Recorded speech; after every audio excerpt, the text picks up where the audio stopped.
Hangover 2 stars Bradley Cooper, Ed Helms, Zach Galifianakis, Kem Chung, and it's actually a really funny comedy, guys. Hangover 1 was super duper fucking successful, made a shit ton of money. And one thing I like doing, guys, I like reviewing like the sequel to movies or like the trilogy. I don't know, it's kind of, I like dissecting the differences and why one, you know, usually is way better than the other, or vice versa. So let's get into the review, guys. So as you guys know, I'm pretty sure you've seen Hangover 1. You know, these 4 guys go to Vegas, they get fucked up, they forget what happens, they lose a friend. I'm sure you've seen that movie. Otherwise, why would you watch the second review? But okay, but no problem. So Hangover 2, Ed Helms' character gets married. He leaves the trash wife, whatever he had last time, whatever her fucking name was. I called the Diver Wimpy Kid Mom because that's who she is. So Ed Helms goes to Thailand with all his buddies, of course. And, you know, they say, you know, we're not going to get fucked up tonight. We're not going to get fucked tonight. And of course, they get fucked up tonight. So the guys end up losing the bride's younger brother, Teddy, who's like this prized possession, and basically they need to find him so they can get everything, you know, fucking in order.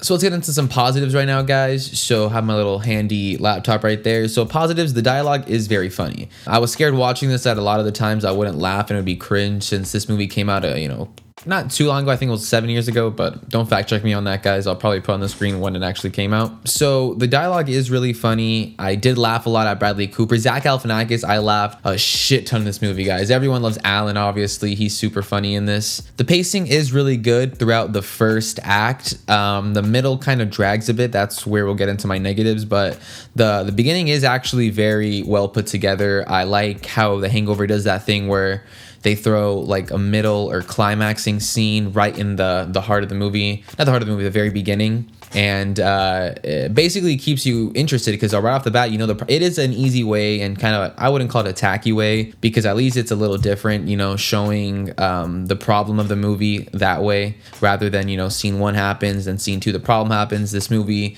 basically says, you know, you're watching a hangover movie, there's going to be a problem. We'll show you now in the setting and what's happening, and when you get to watch the movie, everything adds up and makes sense.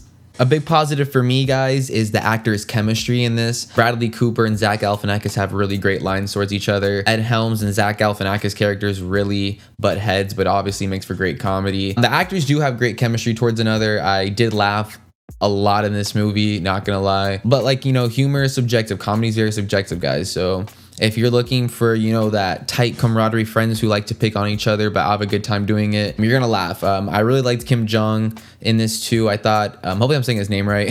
He's super funny in this. I know he gets tacked on a lot in Hangover Part 3, but this is Part 2, so I'm not even gonna get into that. In this particular movie, he was really funny, and I think his character actually was needed to move the story along. Plus, everyone, you know, loved him in Hangover 1, you know, his iconic scene. That's cool. Of course, dude. That is cool. Gotcha! Oh, Okay. See, he fine. Now, give me money. Or I shoot him, and I shoot all you motherfuckers. And then we take it. Your choice, bitches. What, is this some kind of joke?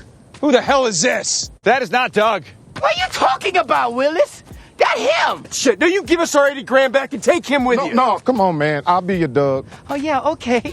Oh, I take him back right after you suck on these little Chinese nuts. I think they did a good job of finding a way to bring him back and have it be somewhat realistic, because obviously they ended on bad terms. But when you watch the movie, guys, you'll see how, you know, they get together and stuff. Okay, guys, so some negatives real quick we're gonna get into. I really did think they should have found a more clever way to show some exposition scenes. There's this whole Paul Giamatti subplot thrown in there that has to do with Chang, but it's just not like, just not really believable, I guess. The FBI basically use American civilians, Bradley Cooper and those people, to bring Chow at large because he's apparently this big criminal, which we know he's this big criminal, but you kind of forget when you watch this movie because he looks like just a normal guy who just got hit up to party with them. But yeah, so that part seems a little far-fetched. They have a whole helicopter, rooftop, whole guns. Like, I could imagine the lawsuit that they could potentially get the police for doing that.